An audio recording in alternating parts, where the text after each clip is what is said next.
Hello and welcome. This is the All 12 Signs video series for the Aquarius New Moon, which is happening on the 9th or 10th of February, depending on where you live. I will be reading for Sagittarius and Scorpio in this video. My name's Chloe. I work with card divination, astrology, and I channel energies through my body. As you can see, my hands are moving around right now. This is independent of my conscious thought. This is a form of light language. And I've had a vocal light language activation. I've been doing the physical movements for around 3 years. And now I've got the vocal light language coming through.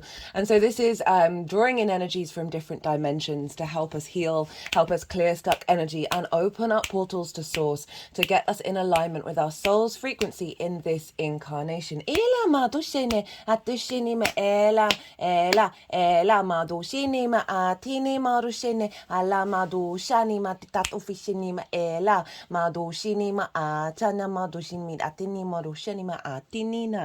So even if you're not consciously aware of what's going on, we're getting a lot of support to help clear blocked energy in our light field and also bring in activation codes. That is in alignment with your higher self. So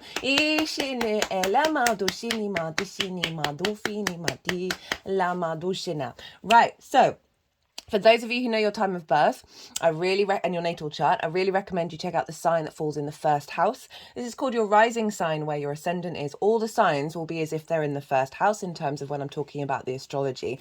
Now, this doesn't invalidate you looking at any other part of your chart, perhaps where your sun or your moon are, because they are getting activated with this lunation. So look to wherever that sign falls in your chart, look to the house, the themes of that house, and apply those themes to the messages that come through. It's as if all of that energy of whatever that sign is, with your astrological points, themes of house and celestial bodies, sun or moon, the meanings behind those things have now all moved to the first house. So the astrology will still link in, but it will be with the lens of wherever that sign falls in your natal chart. Right, I'm going to keep this introduction short and sweet and get on with reading for the lovely Sagittarius. Sagittarius rising. How you doing, Sag? For those of you tapping into the Sagittarius energy and it doesn't fall in your first house in your natal chart, look to the house that it does fall in, or look to the themes of that house and apply those themes to the messages that come through. It's as if that Sagittarius energy of your natal chart, astrological points, celestial bodies and themes have now all moved to the first house. So say you've got Sagittarius in your 6th house of how you work, health and routines. Apply all of that. So you've got your moon there, your emotional needs being met around that, your intuition around what steps to take. All of that's going to get activated, the astrology will still apply in terms of the different houses that I'm going to be talking about in relationship to Sagittarius being in the first house. It will just have all the connotations of your natal chart there instead. For those of you who might not have caught the introduction, new viewers, regulars who haven't dropped in for a while, I have recently had a vocal light language activation. It was actually just before the Sagittarius new moon. I've been channeling energies through my body with physical light language for nearly 3 years, and now this is a new process. I'm integrating all of it and getting to know and understand the energies that I'm channeling. Even if you're not consciously aware of what's going on, this is all getting you into an alignment via your higher self. Right? And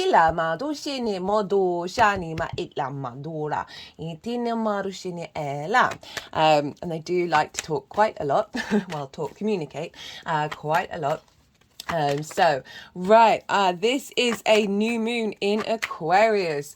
This is happening on the 9th or 10th of February, depending on where you live. I have done 2 readings, collective readings. It ended up being a 2-part series. Just because not only is it the Aquarius new moon, it is the Chinese New Year, and it's also a great time to celebrate the cross-quarter fire festival that happens in the midpoint between a solstice and an equinox and a solstice. And so in this case, in the northern hemisphere, this is Imbolc, and in the southern hemisphere, this is Lammas. So Imbolc represents the rising of the Earth's energy, and we're building with the sun is now taking up a bit more space in the sky, and and time. So we're more heading towards the outward expression, the outward movement. And this is a building time of figuring out, okay, what wasn't quite working and what do you want to then double down on, Ishinya, moving forward from that winter solstice energy. Now, in the southern hemisphere, this is Lammas. This happens in after the summer solstice, after the sort of the peak of the sun. Now the sun is getting taking up less time, and this is when you can see the harvest. The harvest is really getting ripe and ready. It's not quite bringing the harvest in, but there's this element of celebration of fertility, whereas Imbolc is this acknowledgement of the building of fertility. Lammas is the sort of the peak of it. Ilama dushini maritana. And then what are we planning with that harvest? Ilama dushini madina. So that's in part one of the collective readings for the Aquarius new moon, and part two is all about the astrology. So I'll talk about a lot of the astrology in that energy. Now, I'm pulling cards for 3 different piles. The first pile is the lead up to this new moon. I work with 6-month cycles, so this is coming from the full moon in Aquarius that we had in Leo season last year, and what's unfolded over the last 6 months for you, and where are you at in the lead up to this new moon. And then the second pile is the energy of this moon itself. As I said, I work with 6-month cycles, so this is what the download that is coming into your vessel, the energy frequency that will come into your vessel that will then unfold over the next 6 months. Now, the baseline for that is the collective reading, the collective astrology reading, because it's the narrative in which everyone is talking to each other at the exact time of the new moon that's being imprinted in us collectively. Now, the tarot will link in specifically to Sagittarius, so that will just bring a deeper understanding of what's going on with this new moon. It's a big new moon. It's the first one with Pluto in this sign, in the sign of Aquarius. Last year, Pluto entered in after Aquarius season and left before Leo season, so we didn't get a lunation with Pluto yet. And now this is the first one. There's a lot going on in Aquarius over the next week or so, and I'm going to put some dates in the description box because we've got a lot of conjunctions happening here in the sign of Aquarius. Mercury, Mars and Venus are going to be moving into that sign, so we're going to get big activation around this new moon energy. And so that's the second part. So how will that, that's going to unfold over the next 6 months. And then the third part is how all this energy is manifesting moving forward. So those are the 3 piles with the tarot. Now let's get back on to the astrology. I always like to do the astrology first, just so we have a deeper understanding of how everything is showing up for us, and then we'll see what the tarot has to add to all of that. Now, regardless of whether Sagittarius is your rising sign or not, Sagittarius and Aquarius sextile one another. They are both yang energy. They get along. They are kindred spirits in a way. And a sextile is ruled by Venus, and Venus is one of the benefics. Hello. This King of Swords is stalking us, guys. So this, I've done a Pluto in Aquarius transit series. I really recommend that one. It is laying the groundwork for the final ingress that will happen at the end of November. It's in its own playlist. It's really easy to find. And this card showed up for every sign bar Pisces. But that made sense with the astrology. It also showed up in the Leo full moon. And all of this is all very much interlinked.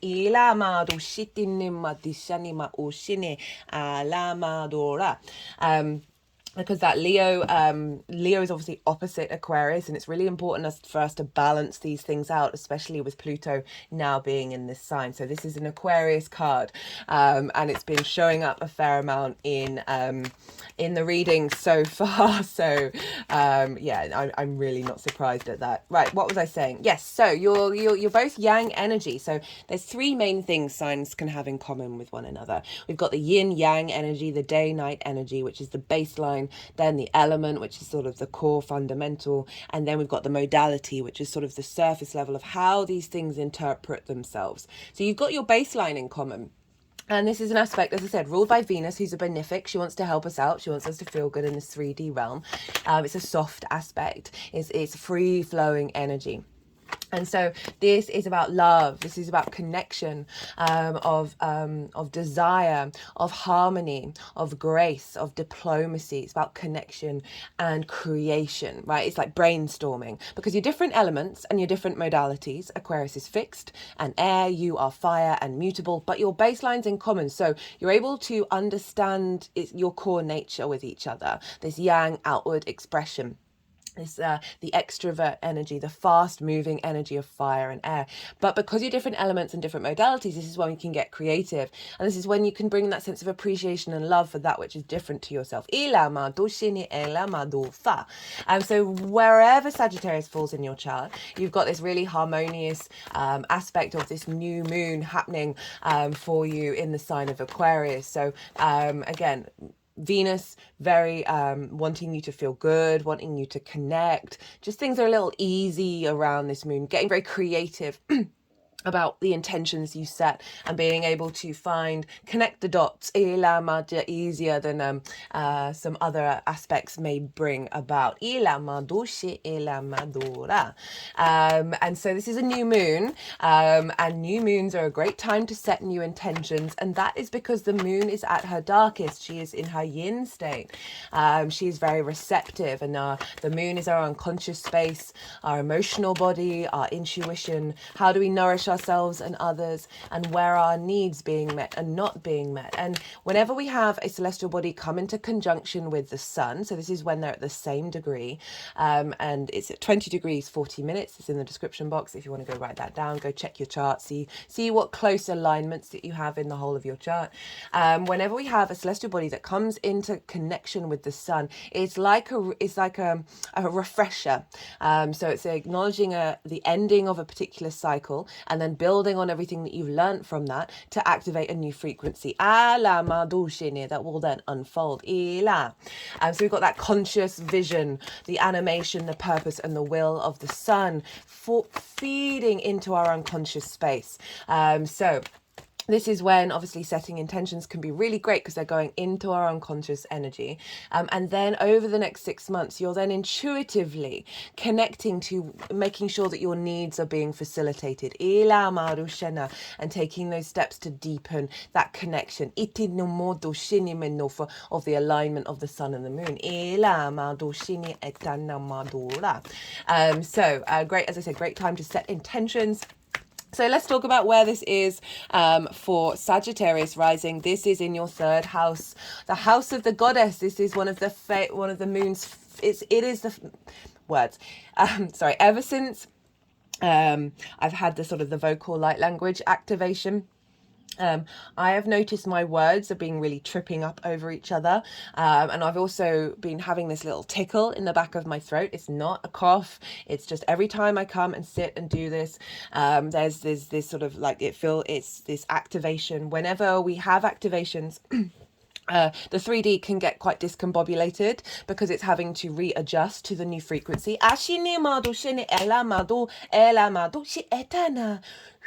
This is the angelic frequency card. This came flying out with the Pluto in Aquarius transit, and now it was the first card out of the Carl Gray deck when I was shuffling. These are all oracle cards. There's going to be an oracle card reading after I finish the all 12 sides transit series, and it's always lovely to see what the oracle cards have to say in relationship to this moon. There's a lot of love here, and it's really tying into a lot of what I talked about in the Pluto and Aquarius transit. Leo rules the heart and the spine, and Aquarius is the nervous system and our ankles to keep us balanced. And we want to be in alignment with both of these signs, without fully leaning not without letting Pluto completely dominate. We want to operate from a heart space, from a place of integrity, and that's when I feel that Aquarius Leo energy is in alignment. And that Leo full moon, it's still relevant. As I said, I work with 6-month cycles. That was tying up the Venus retrograde that we had in the summer, because she was retrograde at the time of that moon. So that full moon marked an ending of a lot of cycles, and an activation of strengthening cycles as well, especially around how you value yourself. and how you love yourself, and whether that is reflected in others around you. I've seen a lot of people's connections to old traumas and triggers when it comes to relationship dynamics just stop having an emotional response to it. Like, events still happen, but they're like, I'm not bothered. You go do you. I'm doing me, which is very much that Venus retrograde in Leo. It's a very independent energy.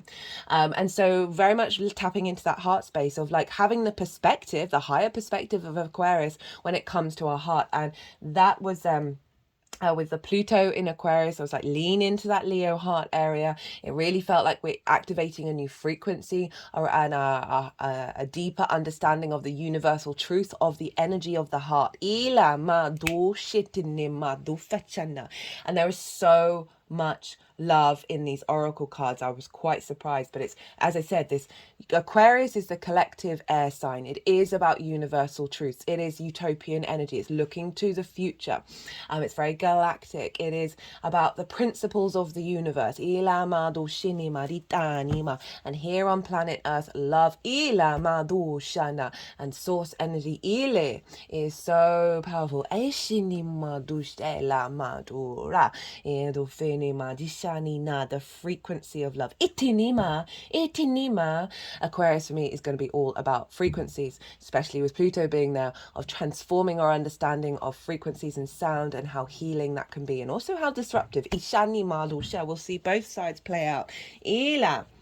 Sacred geometry as well, which is why I've got these this image here of geometry, and I've also been using a sacred geometry deck as well with this oracle reading. Anyway, where was I? What was I talking about? Third house. The moon loves being here. She absolutely loves it. Oh,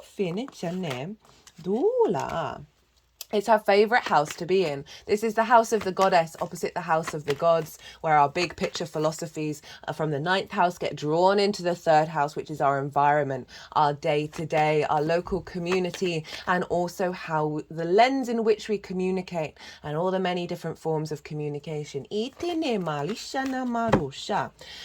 So there's a very sort of the egalitarian energy of how you express yourself, of being able to understand different perspectives. You don't necessarily have to agree with them, but certainly being able to hold space and understand why people get where they've got before, for the journey that they've been on. So the moon is really happy here. Your intuition is often one of the many ways that we communicate, and this tending to your needs on a day-to-day basis. I love the third house. The third house for me is like bringing that meaning of your bigger questions, your bigger philosophies into your day-to-day. I think that's one of the reasons why we're here.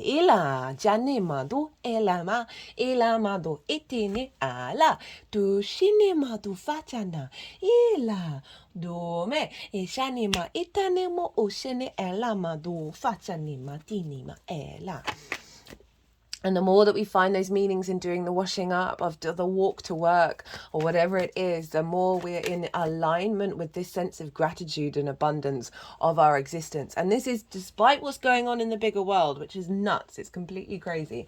It also makes total sense. Like I can see why and how and where. Like it's quite boring, really. Like they're going along a very tried and tested path. That is let's try something new, guys. Anyway, so new moon in your third house.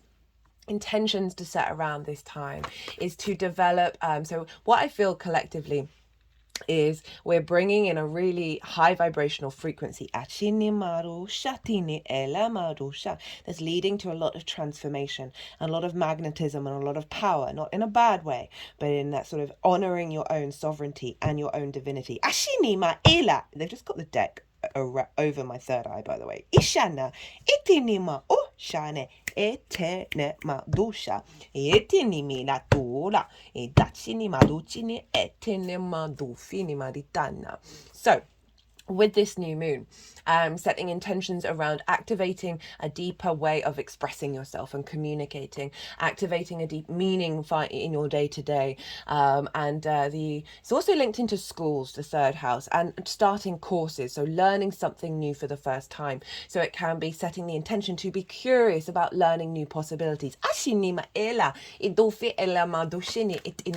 new possible realities. I talked about how there's around the time Pluto entered into Aquarius for the second time, it came out in the news that they've done an experiment where a quantum experiment where two different realities were coexisting at the same time. Now we think about the multiverse, we're getting to a point where the collective is going to not dismiss a lot of the more extreme understandings of the universe.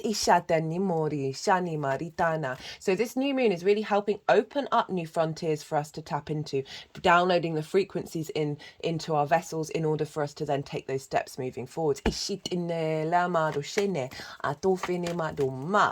this is bringing harmonious energy to your first house, Sagittarius rising, and this is how you embody your sun or your moon in your actions and your deeds, depending on if you've got a day or a night chart, which luminary is your captain. Now, the Ascendant, which is in your rising sign, is the navigator of your ship, your cosmic ship, as you go through these cosmic waters. And it's the lens in which you embody yourself, of which your sun or your moon gets translated through. And it's often how other people see you, because they see that embodiment rather than what's going on behind the scenes. It's your body, it's your character, it's your sense of self, and it's all the house about you. So we've got this lovely new moon, big new moon with Pluto. Hello. There's aspects to the nodes as well, and squaring Uranus, which I'll get to. But we've got this lovely new moon where we're bringing in a new frequency in the lens in which you communicate through, right? That Aquarian energy, it's very forward thinking. As I said, it's able to comprehend, think, make sense of why people are the people that they are. Right, this higher perspective, this zoomed out perspective, and it is also looking to how we can be more egalitarian in our understanding, in the way that we express ourselves, to take us into the future.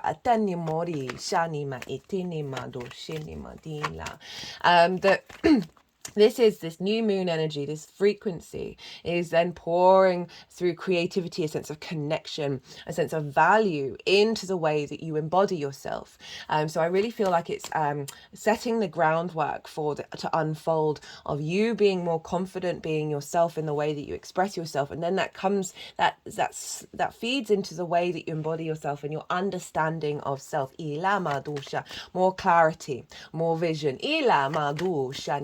And if we think about the meaning that we find in the third house, in our day-to-day, or in our environment, bringing in a frequency that recalibrates the environment around you, it might not necessarily mean that things are always going to be lovely, but certainly your ability to get some perspective around those and not let it upset how you embody yourself. Bringing up new creative ways, new ingenious ways of communicating and expressing and embodying. It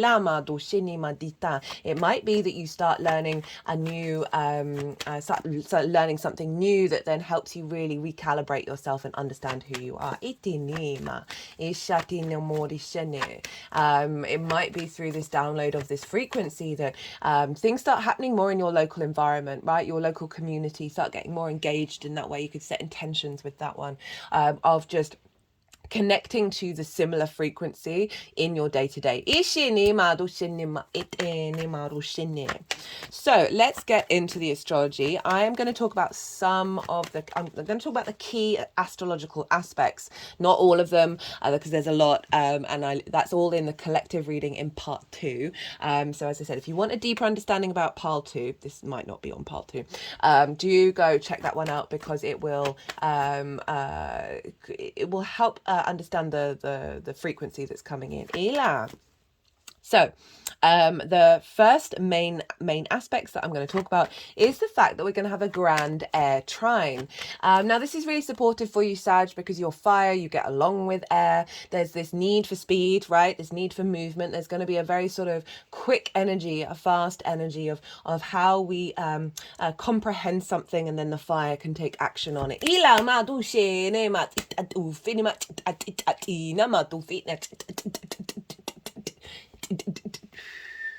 Now I have 3 main energy guides that I'm channeling at the moment in the vocal light language. That one that you just heard that kind of sounds like code being downloaded, I kind of feel, I'm showing my age, it sounds like an old fax machine or like a barcode printer. Or 3D printer.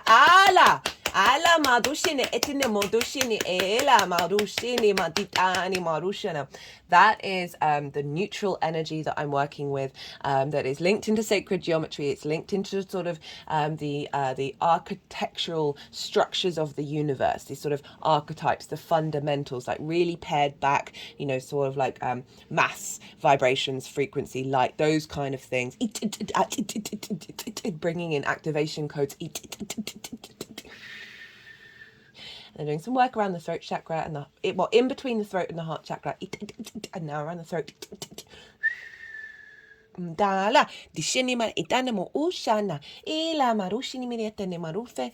one is more the yin feminine energy, linked into healing and attunement.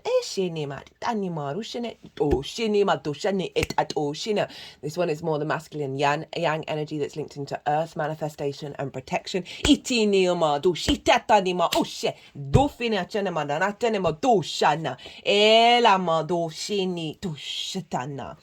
They all work together in order to bring in integration with the feminine, masculine, neutral, right? 3 is the magic number. Reminds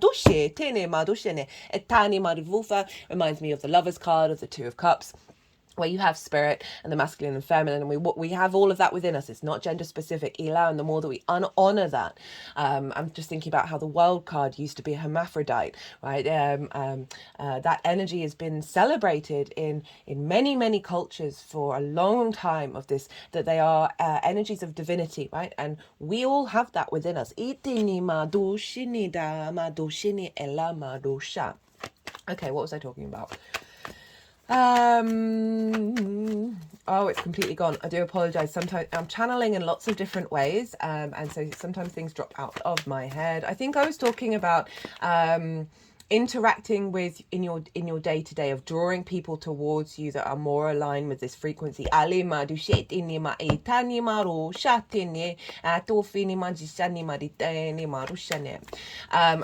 Oh, that was it. Grand Air Trine. There we go. Thank you. Always thank.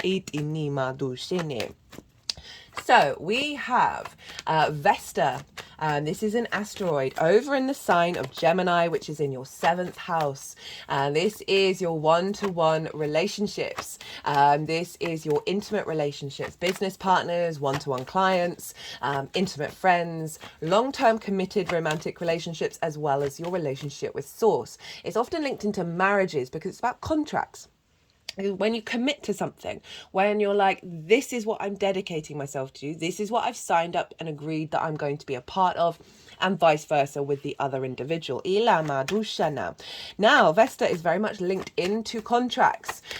She is the internal domestic flame, and there's an element of devotion and purity to her, and dedication. And she was one of the main deities that across the Greek and Roman times, and there's other versions of Vesta in different cultures, that was in every house. Didn't matter who you were, what you were doing, you'd have an element of Vesta there, as well as Mercury / Hermes, different names. Vesta was known as Hestia. Now,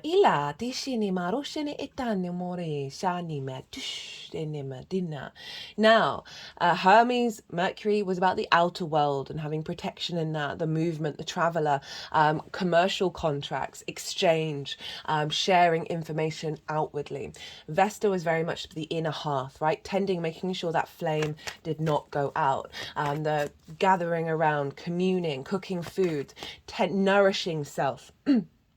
And we can reflect that in terms of the inner flame, our inner spark of spirit, our dedication to it, and making sure it is in alignment. You think about if you have a fire, if you've ever made a fire and wanting to keep it going and not going out, you have to clean it up, you have to tidy up, right? So there's a sense of making sure that flame is pure, and I don't mean that with a lot of the connotations around the word purity, but making sure that it has the energy that it needs the fire and the wood, in order to thrive. It's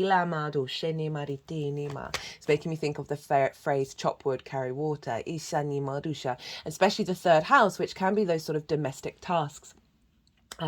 Where the moon is and the sun, of finding meaning and doing the washing up, right? Vesta can very much be about those things, but it's also in the Roman times. The temple of Vesta would hold the contracts of the city, of the empire, and this was in order to make sure that they would not be corrupted, like someone wouldn't come along and change somebody's will in order to get into the inheritance. So in this temple, it was a sacred space. No one could go in other than the priestesses of Vesta, and it was this element of purity of the contract that you signed up for, and not allowing outside disturbance to come in and distort it. Now, we have a lot of soul contracts in our lives, and then we also have a lot of own trauma responses, limiting beliefs, distortions that can bring contracts in, but also then distort them and keep us in the same loop. And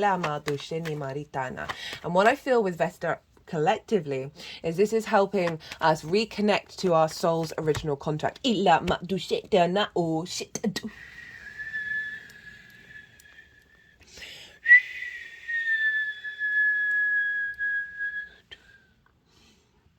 And Vesta is in the 7th house. So this is about reorientating yourself to original contracts in relationship to the other, in relationship to intimate people in your life that have a significant impact on who you are. And as I said, can be source energy, can be friends, can be romantic partners, can be clients, business partners, all those sorts of things. So Vesta by trine, so we've got this grand air trine. Trines are an aspect of Jupiter, and Jupiter again is another benefic planet. So this is a soft, easy, free-flowing energy. Trines bring about expansion, a bringing together of things in order to expand and elevate, a sense of confidence through knowing and faith, ila and wisdom, which will then provide opportunities, a sense of luck, ease and abundance. So we've got this lovely grand air trine for everyone. And so Vesta over in your 7th house is getting alignment with relationships, and how you show up in relationships, because I see the 7th house as both how you show up as well as how the things that you are drawn to. And so we've got this combination of the moon in the 3rd house, of the way that you might express yourself, being more in alignment with the strength of who you are that isn't being diminished by the other, as well as drawing people into your life. You might this might be an activation around meeting someone in your local community that is linked into a deeper soul contract. It's going to serve you for the long term, because Aquarius is that collective air sign. It can also be bringing in new clients that you work with on a regular basis,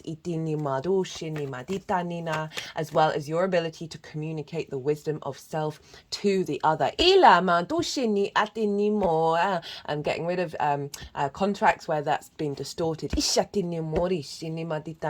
bringing in a stronger contract with source energy that's then for helping you find meaning in the way that you operate on a day-to-day basis, as well as the way that you communicate. Now we've got the South Node in Libra, finishing off this grand air trine. So all the air signs are talking to each other by trine, so very supportive.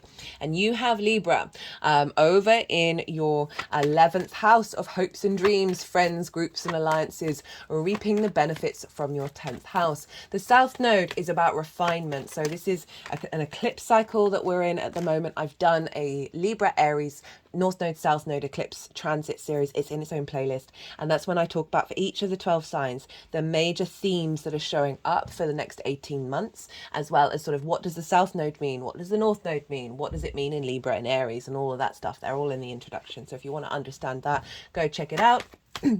But the South Node essentially is where we're comfortable, and this is an element, it's the tail of the dragon. So this is a releasing, a transmuting energy in order to refine this area of our chart, bring depth to it, bring nuances. It's a more of an inner space, the South Node, but with that inner space we are cultivating. It's more the yin energy. that nourishes and strategizes and observes rather than before taking action. That's more the North Node in Aries, which I will get to. So we've got the South Node refining your hopes and your dreams, refining how you want to be, who you want to be around in terms of friends, groups and alliances, and really giving you, perhaps there may be, with the South Node, we can find ourselves a little bit more in, as I said, in an inner space, that you might find yourself a little more detached from groups and alliances in order to really understand what's important to you, and then drawing in a deeper frequency. This can be letting, as I said, letting go of certain groups, letting go of hopes and dreams that aren't going to serve you in the long term. So that South Node in alignment with Vesta and the Sun and the Moon, right? So the South Node is really refining your hopes and your dreams. And bringing in the energy of depth and the clarity to understand what you need to let go of, that's feeding into this moon, that's feeding into your intuition of you knowing what steps to take on a day-to-day basis that is taking you towards your hopes and your dreams, that is bringing you in alignment with groups and friends and alliances, bringing them more towards you, and strengthening your level of your ability to communicate on a one-to-one basis. This can also be linked into your career and your life purpose, right? So your ability to bring wisdom on a one-to-one basis, that is then seeing you reap the benefits from your 10th house.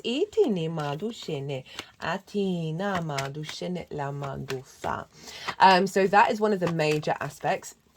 Finding a lot of wisdom. You might find you meet somebody in a group, an alliance, that you are doing on in your local community, that is connected to the 7th house.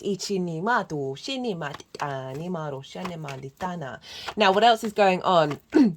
We have a square with Uranus. Ooh, finish it. Oh, that's a bit too many. Okay. What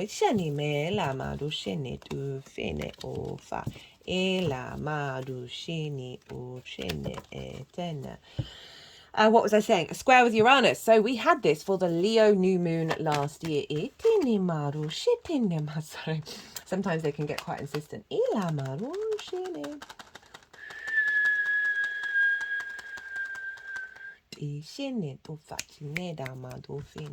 Interesting that Justice card with the Ace of Cups and the Moon came up as I was talking about that.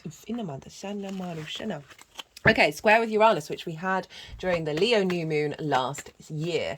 And obviously we just closed up a cycle with that one. And that was very independent energy. Uranus is the liberator. It is the oddball of the solar system in terms of planets. It is comfortable and confident being different. It doesn't care what anybody else thinks. And sometimes to its detriment. But it is here to sort of break the chains and clear the path of things that have blocked you from you being able to embody your sense of self. It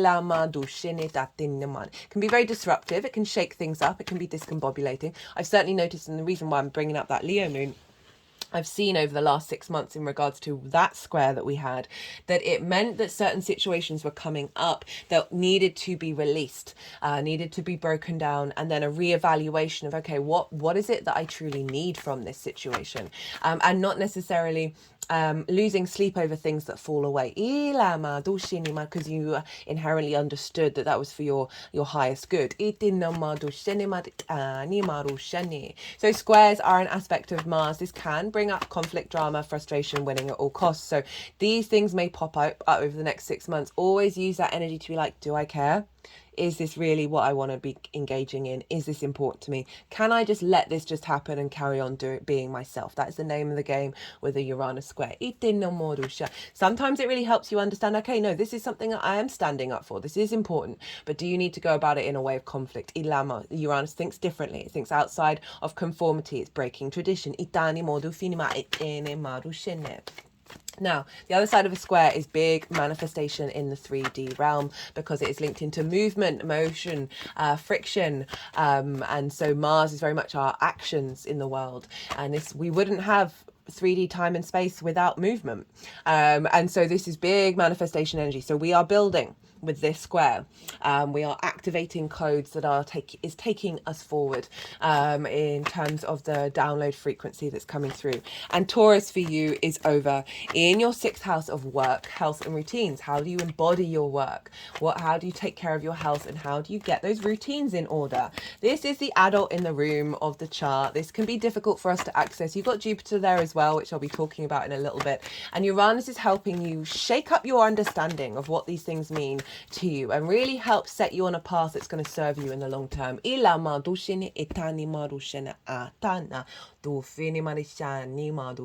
we've got this square of building new frequencies, new possibilities, thinking beyond a situation of how you work, how you take care of your health and your routines, that's feeding into this new moon, of you being able to then implement it on a day-to-day basis in your local environment, right? In finding that meaning to commit to the area of your chart, which is lovely.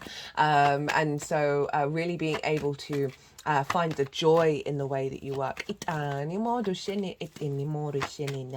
a deeper connection. This can also help facilitate the way that you communicate from this higher frequency in the way that you work. And also, I'm just thinking about sound frequencies for the physical body can be really good over this Pluto and Aquarius transit, and just in general anyway, to help facilitate activation codes. Maybe while you're doing exercise, or preparing yourself a really good meal, that is tending to the vessel. So that's a big square energy. The final aspect that I'm going to talk about is that not only is the sun and the moon making a harmonious aspect to the south node, but also making an aspect to the north node and Chiron over in the sign of Aries. Now, this Chiron north node energy is big. It's one of the major aspects that the north node is making in its transit in the sign of Aries. And this is Chiron is the wounded healer. Often wherever Chiron is digging up wounds to help us transmute and find the wisdom, find the medicine in the wound. Chiron was abandoned by their parents, and also an accident happened through a friend that meant Chiron received a wound that would never heal, and it was via the Hydra, and the Hydra is another form of snake, right? And in snakes, often the medicine is another snake's venom. This is honoring the duality of the world and the pain that we go through in order to transmute that into support. So many healers, so many professionals in the healing modality usually have gone through a process of healing themselves. It's the same with addiction. It's all of these things. We have to sort of embody that journey in order for that wisdom to resonate. Chiron conjunct the North Node, sextiling the Sun and the Moon. So this Moon is in alignment with the nodes, which is saying that it's in alignment with the bigger eclipse chain, bigger energies of the year. And not only that, Pluto is in the same sign. So the sextile, again, back what I was talking about with the Moon to your sign, Sagittarius, a Venus-ruled energy of bringing about a sense of connection and appreciation, a sense of harmony with this new frequency that's coming in, that's helping us heal wounds and share that wisdom around the sense of I am, the adventurer. Aries can often be the first one into the breach, right? And we can have a lot of collective wounds around that. Chiron can also be linked into past life energy, that wounds that you may have faced. And so this wound around going into new frontiers is being healed by that North Node as well, of acting. We know we're striving to do that. We're striving to heal the individual, so it can flourish in alignment with this new frequency coming. Pluto is also conjunct Mercury. This actually happened a couple of days before the new moon, the exact conjunction, but Mercury is still very close to Pluto. So we are receiving high level downloads that Mercury is going to be able to transmute and translate. Pluto is very magnetic, it's very powerful, it's very transformative.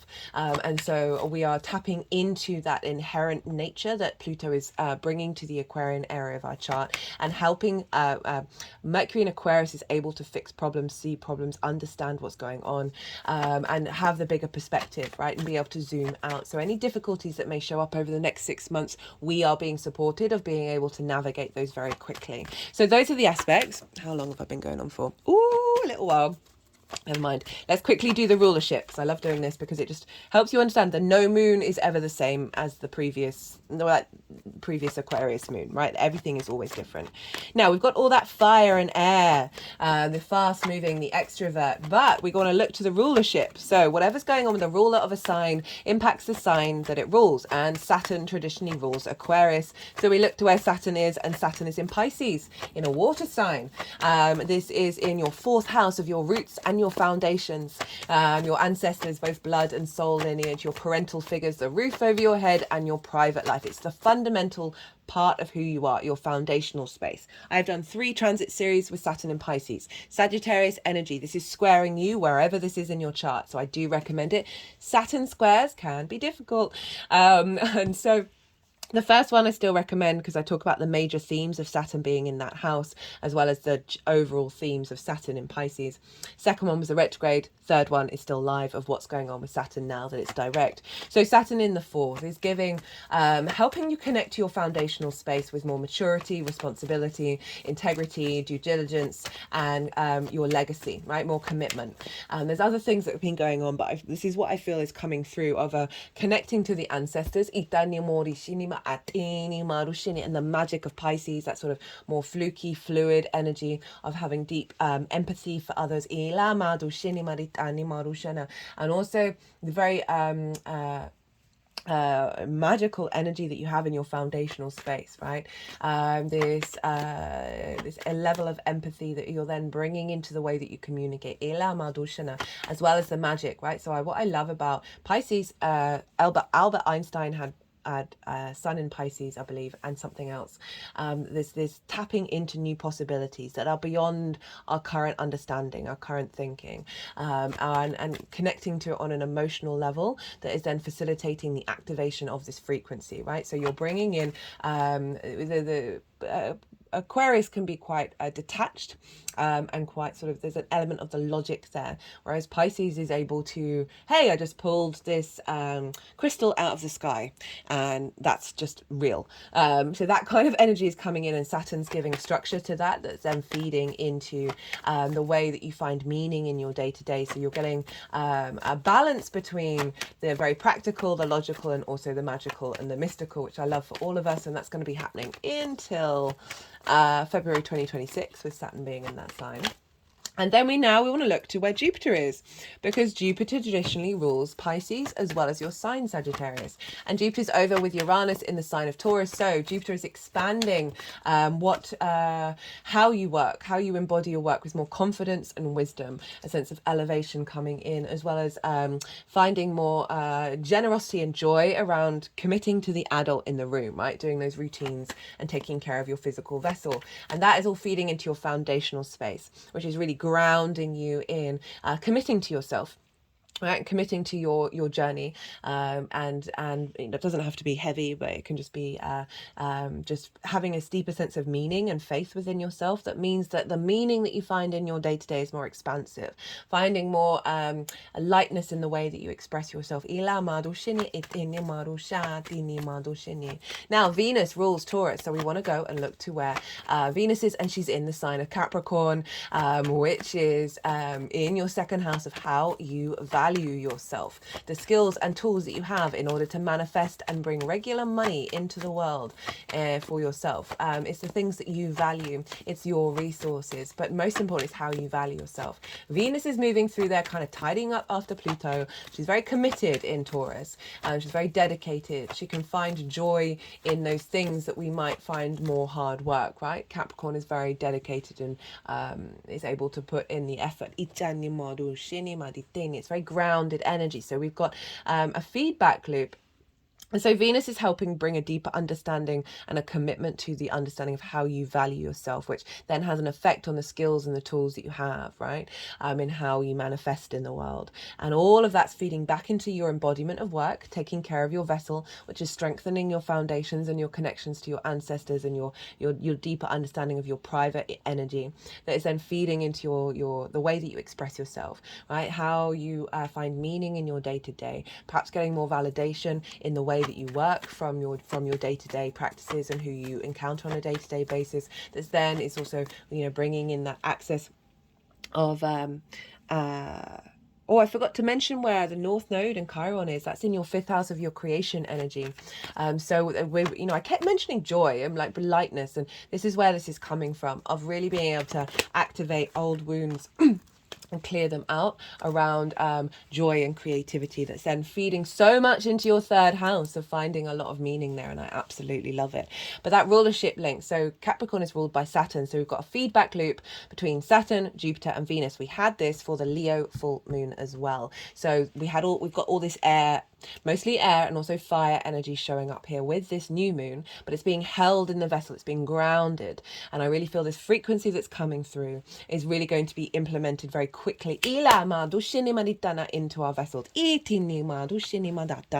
Right, they've put the deck down, and I, right at the right time, because I've finished saying everything that I've wanted to say. Look to where your sun and your moon are in your natal chart. Look to the themes of the houses that they're in. Those themes are likely to show up during every lunation. I know someone who's got their moon in the 6th house, and every time they're going to the doctor, every time something around health shows up as well.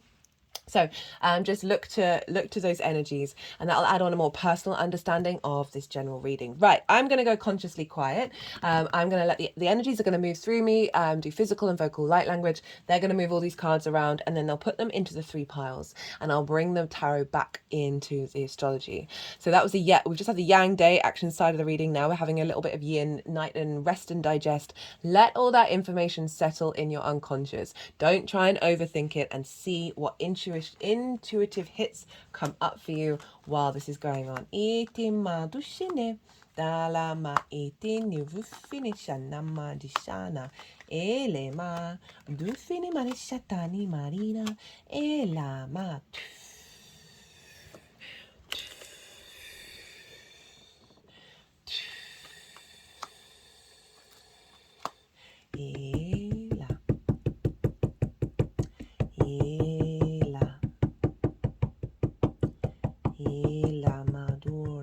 Shale matushana dishini matuf eni munduma deshanama tashanama dela fachini matishanama ishatina dela tufa tishanama rura eteni ma ufini ma chateni ma dila ishini mosheni ma inela ila ma dufene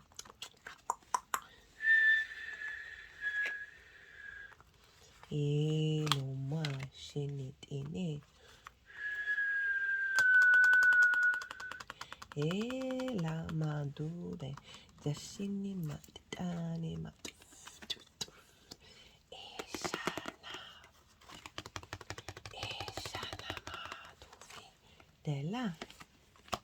Dela maru ela shini maroe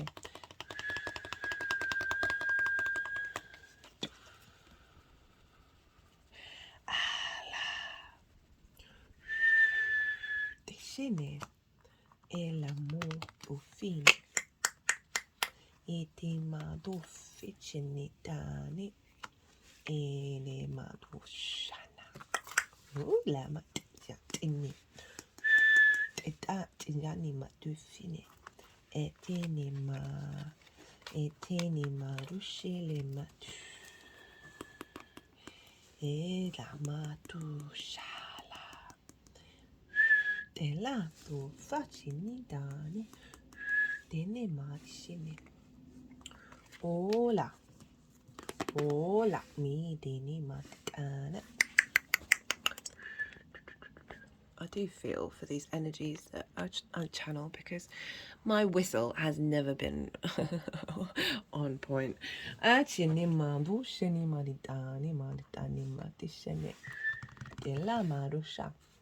Right, Sagittarius, the lead up to this new moon. So everything you've been working on since that Aquarius full moon last year. I'm just going to pause and drink some water for a second.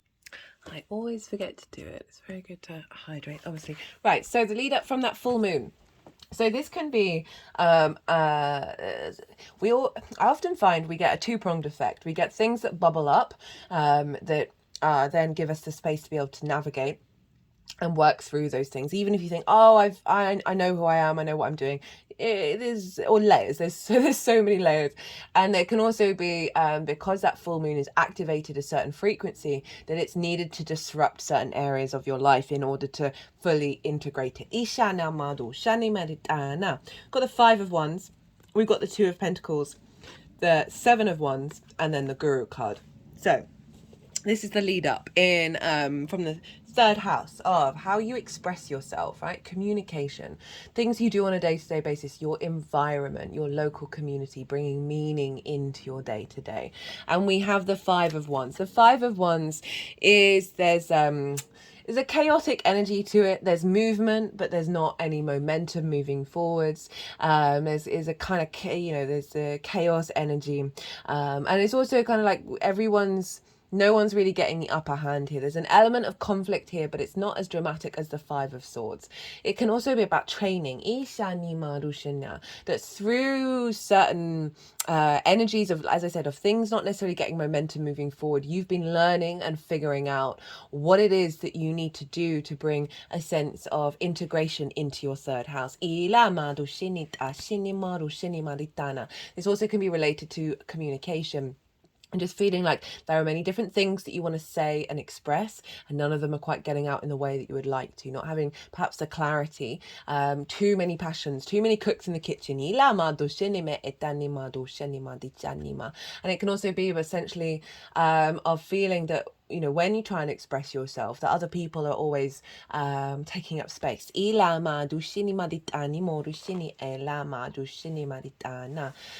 Just generally there's an element of disruption. I feel like these are a bit too heavy of a words, but there's just an element of things not quite being in flow. And when we have that, as I said, this is a great time to train and navigate. Well, what does flow mean to you?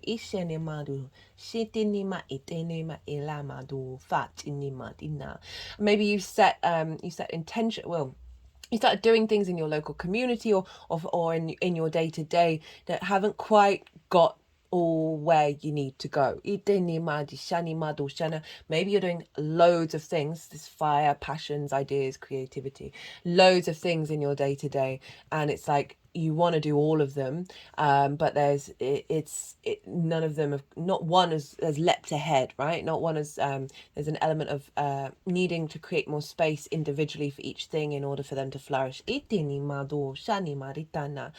2 of Pentacles. This is about trying to find balance. This is also a bit of a survival card, survival mechanism. Again, very similar energy because there's movement in both of these cards, but neither are moving forward. Right? This figure is so fixed on making sure that they keep the juggling act going, that they're not able to think beyond that. And so often we can feel like this in life, right? This is Pentacles. This is the earthly realm of doing things on a day-to-day basis where you're in survival mode and not necessarily finding a more joy, a more connection to meaning. But all of this to help take you into a space of deeper understanding. Now we've got the 7 of Wands. Now this card is this figure has something of value. They are on a cliff that represents being on the higher ground, but they don't necessarily know it, right? There's something that they really they are doing and they are taking action on, but there's still a level of lack of confidence, because they're in they feel like they're in competition mode, that they're having to fight off these different energies, but they're wearing different shoes. And imagine trying to hold your ground while being out of level. Ishani maru shene. And this can be leaning into sort of a that scarcity, that competition complex. That there is something that you've been working on and trying to bring into balance, that you've been cultivating, but you haven't quite got to that space of truly knowing your own power. I often say when this card shows up, do you need to be in a state of competition? Can you keep doing what you need to do without comparing yourself to these other energies that may be doing very similar things? So this can also be in the way that you communicate, of not the things that you're expressing are of value, but it seems like you're having to be on the defensive with it, or you're having to protect yourself in some way from the outside, and navigating that level of being confident within yourself and not getting knocked down by what other people may be saying about how you express yourself or how you find meaning. Like, this is real sort of questioning of character. But the other side, I do feel like there's something that you've been doing on a day-to-day basis that you've been trying to cultivate, and reassess what your environmental frequency is. And this is all quite survival mode, this, in terms of the environment. So on a really base level of helping things coming up that are helping you navigate that and step away from it. It still may be the case, but not necessarily engaging in it energetically, because we've got the guru crowning it. I'm just saying, throughout this process, you've been able to find the wisdom within it. This is Taurus. That's over in your 6th house of how you embody your work, health and routine. So it's making me think, again, that there may be, you've been practicing a new way of working. And everything that we do is work. How do we figure things out? And getting rid of old mindsets.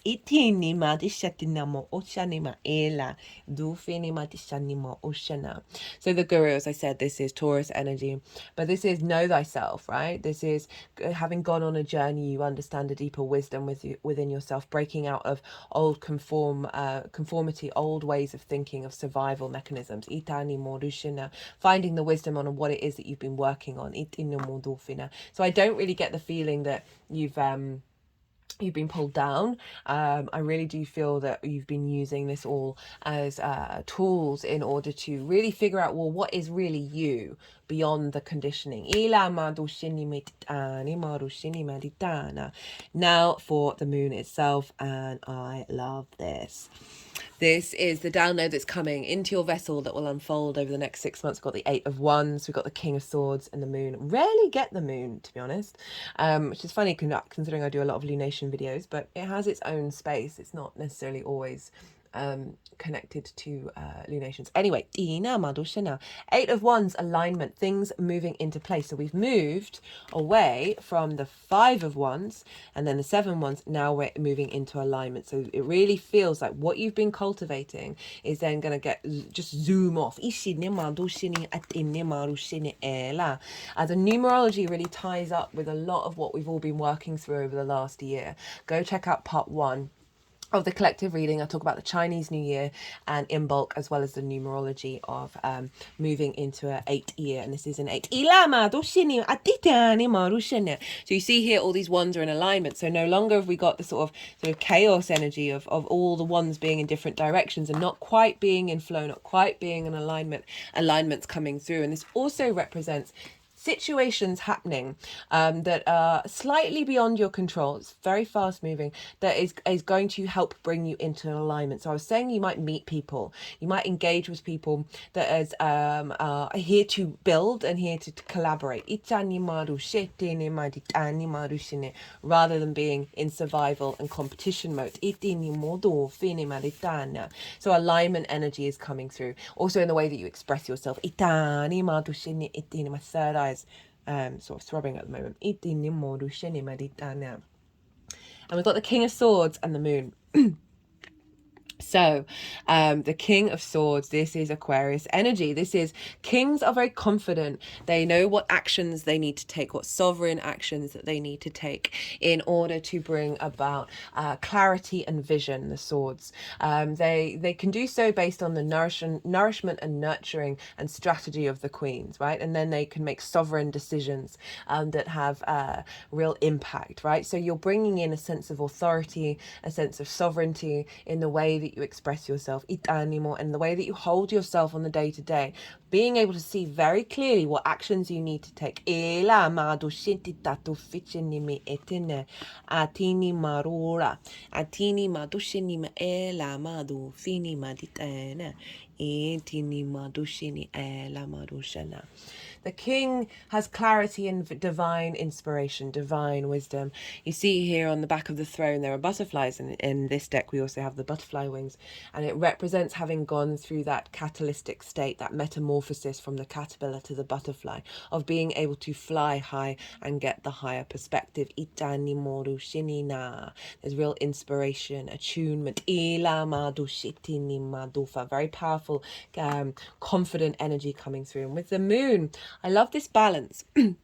And so obviously the moon is in this sign, in her favorite house, in the third house.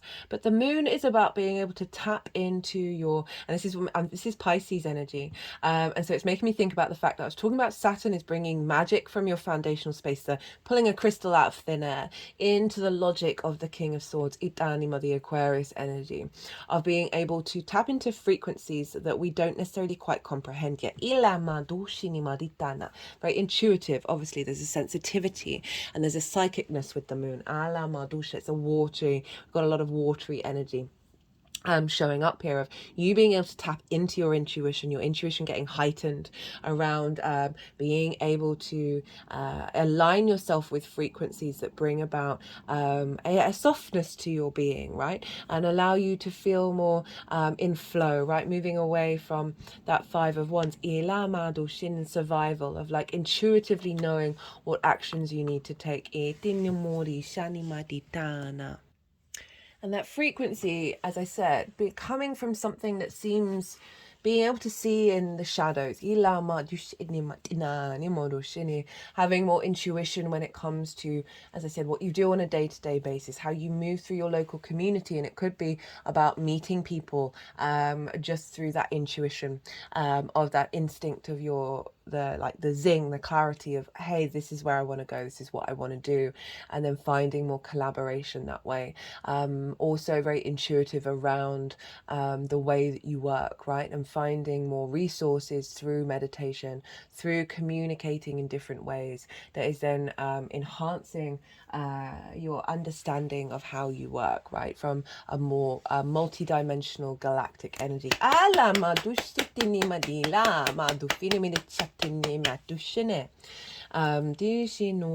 how this energy is manifesting moving forward. Well, look at that. We've got the 10 of Pentacles, we've got the 9 of Pentacles, we got Lady Justice, and the Ace of Cups. So 10 of Pentacles is big legacy energy, right? This is what you're instigating now, is taking you towards a place of stability and growth, right? This expansion. We've also got the City here, so this can be about feeling more confident in the earthly realm as you go out in your local community. But this is also, see, we've got the nuclear family. Traditionally, they're very in plain clothes, and this figure, the elder figure, is wearing esoteric symbols, and this represents the union between the logical, rational space, the mundane, and the spiritual, esoteric. So that's kind of incorporating what's being activated, of you being able to communicate the magic in a practical, pragmatic, logical way. And that makes it more accessible to your local community. So for some of you, you might be setting up certain practices that you're sharing with the local community that's activating more individuals into being like, oh, that kind of makes sense. But overall, this is a card of stability. It's also the card of sort of material completion and satisfaction, and that doesn't just have to be money. That's just generally how you feel in the 3D realm. But we've got the energy of Venus over in your skills and your resources, and Jupiter and Uranus over in how you embody your work, and also strengthening your physical vessel, right, and making sure that it will last the test of time.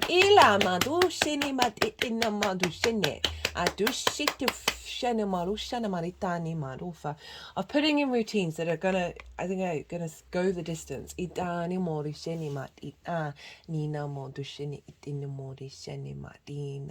more that we find meaning in our day to day, the more that we're able to understand the path that we're on, and really lean into this sense of feeling stable within yourself, and having confidence in the way that you express yourself. That is what how you're communicating, is drawing in this sense of solidity within self.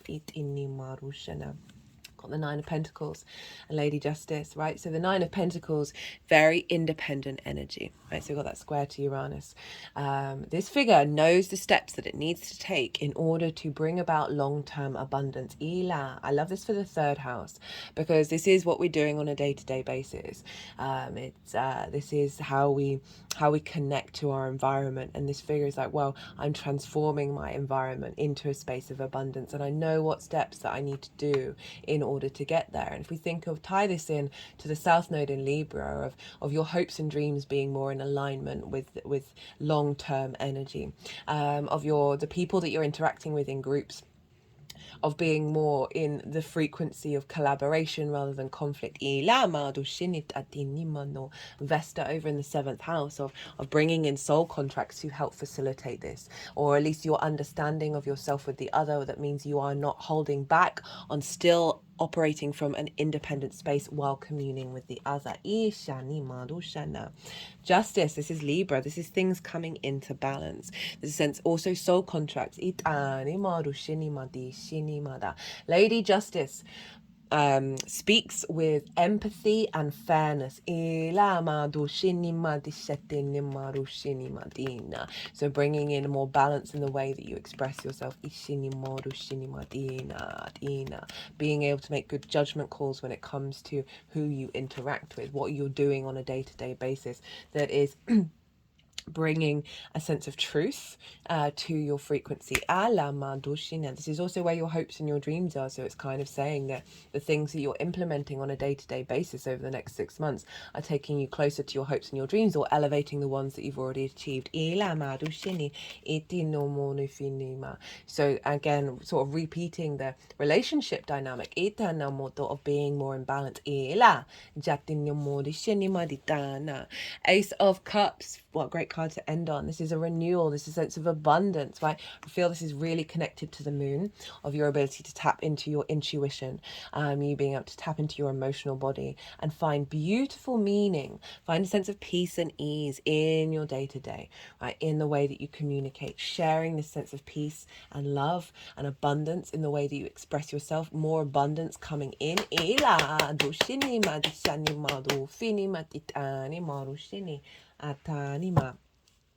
And a renewal of your connection to the dead. Like I can't express enough how important the third house is, of you finding joy, finding love in your day-to-day moments, and really how that then has a knock-on effect in every area of your life. We got the Fool. Voyager, journey, progress, pathways. Embodying a new journey. The Fool operates from a heart space. Cut the deck and got the World. So we just got the beginning and the end of the major arcana. This is Saturn's card. Saturn rules Aquarius. Renewal, rebirth, reincarnation, celebration. So this is an element of completion and an activation of a new journey. Know thyself and the world will open up to you. Just getting a real confidence in the way that you understand how you communicate and how you receive information. like karma, domino effects, again bringing, with Pluto being in that sign, bringing in as I said, realignment with our soul contract, our inherent one, that is then bringing in this, I keep getting this sense of collaboration. You know, Jupiter is linked into the wisdom keepers, right? The teachers, those who know. And I do feel that something is coming along that is helping you really commit to being the adult in the room for yourself. And meanwhile, that Aries Chiron energy is recalibrating your sense of joy, right? We can be the adult in the room as well as the child who's finding the joy in looking at a leaf or whatever it is, of going out and having time with your friends, and really like bringing in a high vibrational frequency in the way that you express yourself. But yeah, something big's coming in.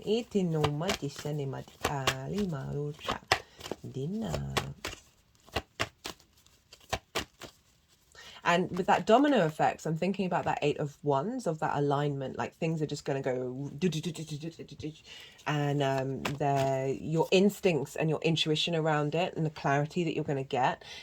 You don't worry, you're not going to miss it. Right, let's get some final final cards. We've got love showing up. And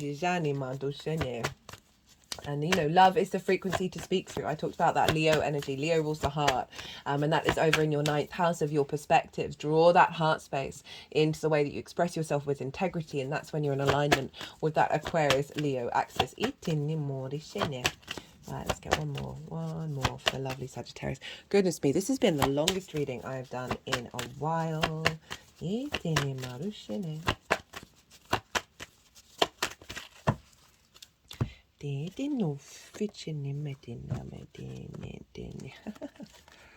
so interesting that I was talking about Lady Justice. You know, empathy is another form of compassion. Compassion's more, there's an element of pity to it. Like I feel your pain, rather than like really understanding the journey that someone's been on. It's, you bring yourself into it with compassion, but just generally having compassion for the journey that you've been on. Be kind to yourself. You've been activating deeper meaning in your vessel.